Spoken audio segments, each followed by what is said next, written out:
Hello, class of 2020. So, I'm going to try and do this way. I'm sorry for the delay this has taken. It's a lot harder to do it this way. It's much easier to just sit and talk to you in person. This is just me trying to come up with stuff talking to a camera based on the questions that you guys have given me. So, a couple things ahead of time. One, again, the nature of this and doing this for you does put some personal information out there. As said before, with the personal nature of this is between us. It's not meant to be a public thing. It's meant to be for my students and their needs. Got some questions that we'll base this off of and see how far we can get. I assume I'll make mistakes when it comes to words and trip on myself a couple times and might get upset. So with that, given the nature of some of the questions. So again, this is for you. Being filmed after graduation and the end of the next week, so to speak. So here we go with the questions that have been asked and the areas to go through. So when I put this out, one of the first things was just to kind of give some information about myself. So basing this on what classes have asked in the past and some of the questions, I guess the first thing to do is just kind of give you a little of me, a little personal of me. Now, again, some of these things might seem odd that I'm going to be vague in terms of some specifics, but if you think about it from looking at an information perspective, as somebody gets a hold of this video, putting pieces together of some of these things, the things that the questions might be would be used for your background questions, your security questions, and stuff like that. Where'd you grow up? Where were you born? Those kind of things. So those things will be vague, not because I don't want to give that information to you, but because of the video nature of this. If we were in the room, I'd use the city names and all that kind of stuff, but I'm just not going to do that in here. So here we go. If I look to the side, sorry, I've got the list over here of what you guys have asked and kind of some prompts for myself. So born in Ohio and grew up in Kentucky. About age 2, moved to Kentucky and was there until about age 13.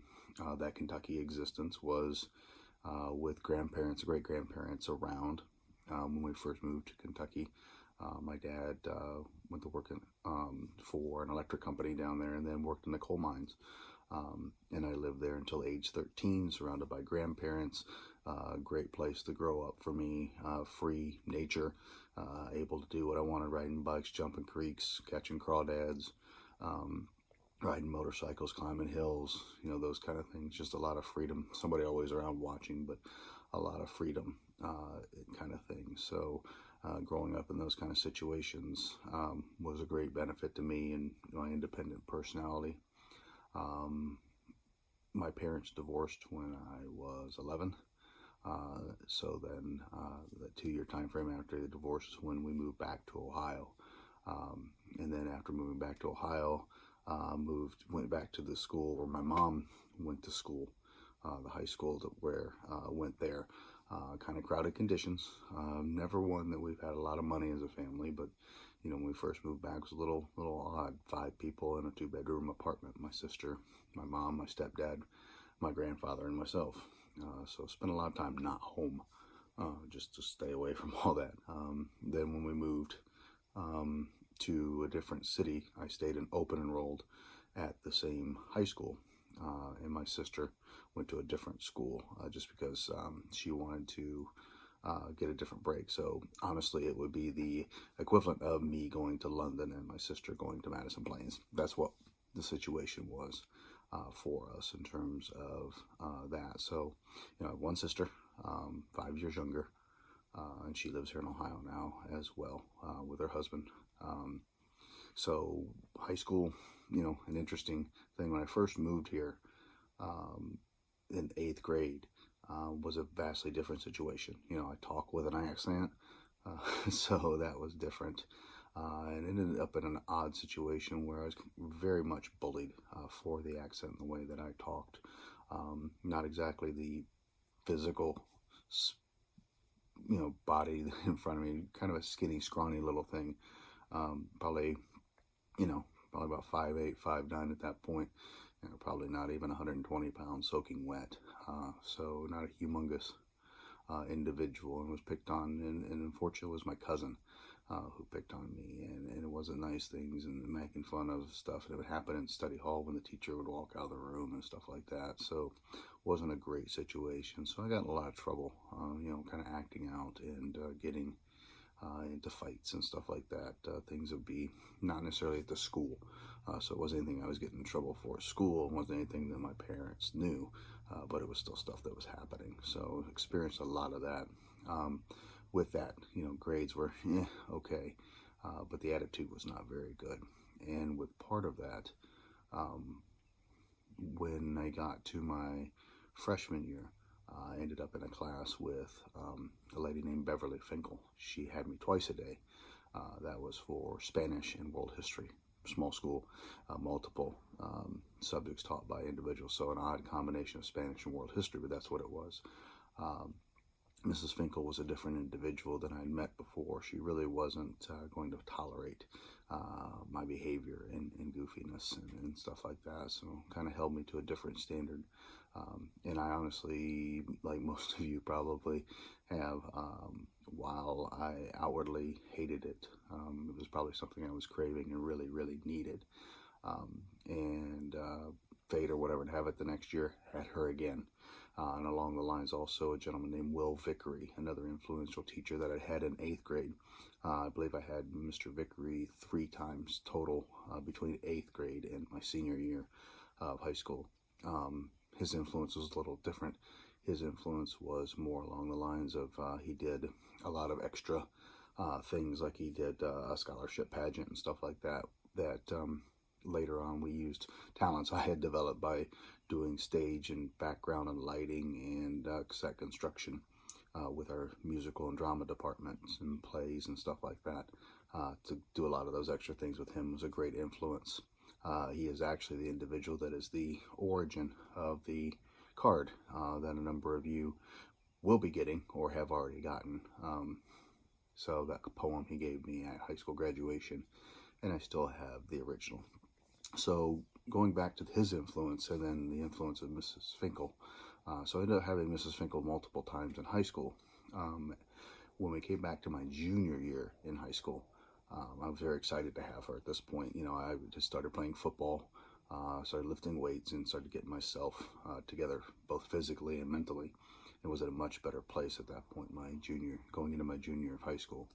But when we got to the junior year of high school, Mrs. Finkel was not there to start the year. Mrs. Finkel had developed cancer and was not doing very well. And by February of my junior year in high school, she passed away. Very devastating event. I can still, it was actually one of those odd things where as a student, I went to her house to visit her and see her when she was still with us. And I believe that would be, I think I went in either December or January to see her before she passed away. So her and Mr. Vickery would be 2 individuals that definitely influenced me, along with several of my coaches that influenced me and would later be very integral in me going into education. So during high school is when I met Dan and Russ. Dan and Russ are my brothers. Well, not biologically, they are. There's not any difference, when you look at what family is. We are. We have been together since 1988 and inseparable ever since. So Dan and Russ are just amazing individuals. They've had my back and we've had each other's back for things, and their parents are my parents and my parents are their parents, and we've been together through all this, and over 30 years later, here we are, still, pretty much thick as can be, while we live in different states and different cities. So just something that, those types of friendships and bonds, like I said, the family bond that's there. My girls have never known Dan and Russ to be anything other than Uncle D and Uncle Russ. And same for their kids with me. There's just not any difference. There's no division line drawn there. So played high school football, ran track not too bad. Our winning record wasn't very good. Had some opportunities to play football after high school and run track. The schools were the smaller schools: Defiance, Bluffton, Heidelberg, Tiffin, schools of that size in the area where I was, and financially just wasn't worth continuing to play at the time, given the monies that would be available for me to keep playing. So I decided not to do that. Went to Ohio State Mansfield for a year, and then transferred to Ohio University, where I started in electronic engineering, then switched to broadcast journalism, then switched to biology, pre-physical therapy. So many major switches in terms of that. Loved my time at OU. Was a great opportunity for me to be able to experience a lot of different things. While at OU, I got into residence life, and that kind of thing after a couple years of not quite doing the things I should have done. Spent a little bit more time being independent, and spent a little more time on Court Street than I did in the classroom. Didn't go to all my classes, skipped out on a lot of those, would fall asleep during lectures, and all those things that I would yell at all of you about, I did, and the reason I would know that, and that set me back. Back then, classes were offered specific times of the year, and if you missed them, you had to go back and wait a year to take them. They weren't offered online or any other time. Same thing that when you're in a college major, anything that was under a C wasn't going to work. C, or had to be a C plus or better back then, to move forward into the next set of classes. So that set me back some. My own choices, but choices that I made. So graduating from Ohio University, I had a degree in pre-physical therapy. Well, the problem is I had applied to grad schools for physical therapy, and there were two holdups. One is that Ohio State University did not send my transcripts to any of the graduate schools I applied to. They just didn't send them, and they apologized for not sending them and gave me my money back, but that did not help.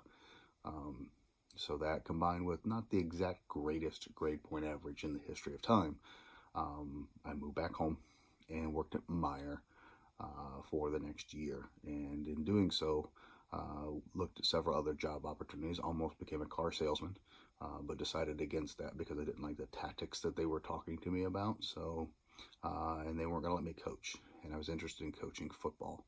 I had taken some classes in college and kept playing intramural football, so I wanted to coach. So I went back to where I graduated high school and started coaching. I coached the 7th and 8th grade team.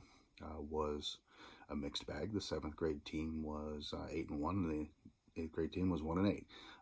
So kind of a combination there of good and bad. But from that, the coaches there who had coached me when I was in high school, so that was definitely an eye opener to get to know them differently. Said that I was pretty good at this, and maybe I ought to think about going into education, and told me that Ohio State was starting what they called an MSAT program, a Math Science Technology program, where you could, if you had a degree in science, you could, in 1 year, get a master's degree in education. And that's what I decided to do. So I moved to Columbus, on the west side of Columbus, in the area behind the Westland Mall, not the best area in the world, and started going to Ohio State Mansfield in grad school. Had my stuff together a little bit better then for grad school. Grades were a whole lot better at this point. Kind of had it figured out. Now again, we're talking about, now I'm in my 20s. I finally got it figured out in the mid-20s here. Graduated from Ohio State with my master's degree in education. And then through my student teaching opportunities, got a job at Beechcroft High School in Columbus, and that was my first teaching experience. It was an interesting experience. Inner city school, #1 choice school, successful football program. Some interesting times and days for a little southern boy coming to inner city Columbus. I loved the staff and the students there, and felt like I made a great impact. In the 5 years that I was there, I was senior class advisor, most inspirational teacher 1 year, taught physics, anatomy, Unified Science 10, Unified Science 9, lots of different classes. It was definitely a trial by fire thing. They handed me a textbook and said, good luck. And that was kind of it. I coached freshman football there when I first started, and then coached with the varsity there. Opportunity came up. Job at Whetstone High School opened, and I wanted to be a head football coach, so I applied and got that job. So I moved on to Whetstone High School as their head football coach, taking over a program that was 4 and 26 in the 3 years prior to me being there. So young, cocky, arrogant, and coming from a team that had made the playoffs 4 straight years, I was just determined it was going to be different. And that's exactly what I told an 8th grade kid when we had a meeting. He said, well, what's going to be different? I said, well, I'm here and it will be different. And we were different. While it's not setting the world on fire, but a school that had that sort of record, we won more than we lost. And we changed the perception of the school and changed the attitude of the school. Our best record was 7-3, which wasn't a bad record in that time frame, considering that several of the schools we played every year in our own league were perennial playoff teams, including Beechcroft and Brookhaven, that were there every year, and I just could never beat them. They were 8 and 9 win teams every year, including Brookhaven won the state championship one of the years that we played against them. And that year it wasn't a close game. They blew us out of the water. The prior year we were really close. But the year they won the state championship and years that they had several kids that went on to play in the NFL were not super successful against them. I would love to say and hope that my legacy as the head football coach at Whetstone High School is one where it wasn't about football, it's about developing young men and making them better people. And that's what I wanted to do, and a goal that I set out for them, and tried to preach to them all the time. So then getting to London High School really came about in 2 ways. One was going through a divorce at the time, and I wanted to be closer to the girls. And one way to do that was to come to London. There was a job opening, football coaching opening as well. So I took the opportunity to do that. Things at Whetstone were kind of falling apart. Young, brash, arrogant, maybe a little too arrogant, but had a principal there that really was just an absolute jerk, undermining, conniving, cheating jerk. And that came out in the papers later about the way he was cheating and what he was doing. He's just not a nice individual, not a good individual. And when I began to challenge his stupidity in front of the entire staff, he started to target me, and it was just the writing was on the wall that the district wasn't going to do anything about him. So it was time to move on. I'm still in education. I have no idea where he's at. And I frankly don't care. I hope he's not educating anybody, and I hope he's not responsible for the education of anybody in this world. It has nothing to do with this. Not a good individual, not a good person in terms of that. So the move to London was a easy one in terms of those things, giving up my dream that I had being a head football coach and having my program and stuff was hard. Very humbling and hard to be an assistant for somebody. Not exactly the best person to be an assistant for when I was there at London. I lasted, I think, about 5 years of coaching with the head coach that was there at the time. Just not a good mesh. I really didn't feel like he respected me and my knowledge and what I brought to it. So I decided to stop coaching at London at that point. Took some time off, and then he moved on. And when the job came open later, I applied for it, didn't get it. Jerry Wasserman got it. Jerry and I had agreed whoever got it, the other one would be their assistant, and I coached for Jerry for a couple more years. Again, not something where we won a huge number of games, but I loved coaching with Jerry Wasserman, a great individual, a legendary coach, great mentor, great friend, who we've lost. But Jerry was a tremendous individual coach for, and I enjoyed the time frame coaching that round in terms of just being with somebody that would respect what I did. When Jerry went to retire, I had some conversations about coaching, but decided that with what the girls were about to do and the ages they were at, it was time to walk away from coaching so that I could spend time with the girls.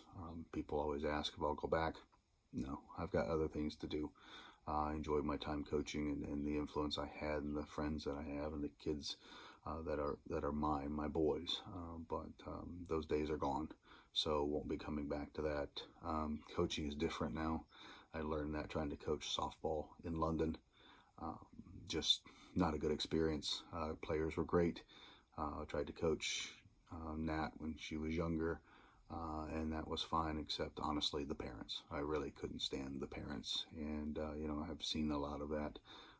So it's just one of those things where you have to decide sometimes, is it worth it? And it's truly not. It's not truly worth. I'm a damn good coach, and I know what I'm doing, but I'm not going to tolerate some of this parental behavior, and the choice is pretty easy. I just won't put myself in that position to give them my time, to allow them to, treat me in the manner in which a lot of the parents here did.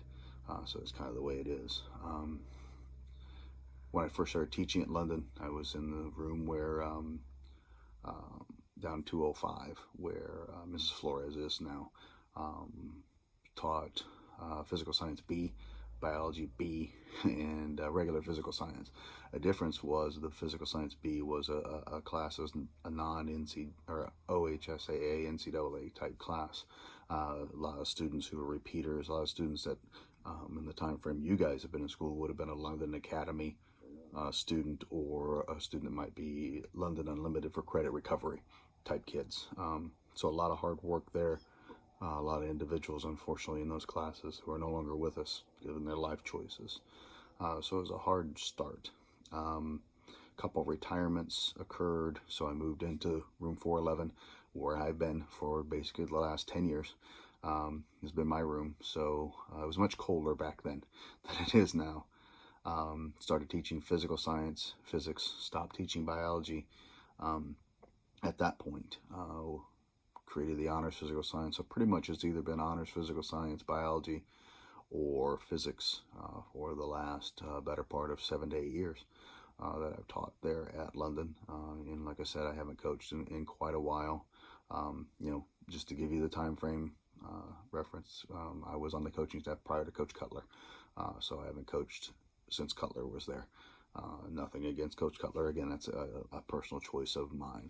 Coach Cutler is a great young man, and somebody I could coach with. It's just my choice in my life to be able to see my girls and what they do, and the things that they get to do, and the ability to be closer to Lauren and the band and Adelaide basketball and that kind of stuff, and watch all their games and not have to worry about my coaching schedule is a tremendous thing that I enjoy.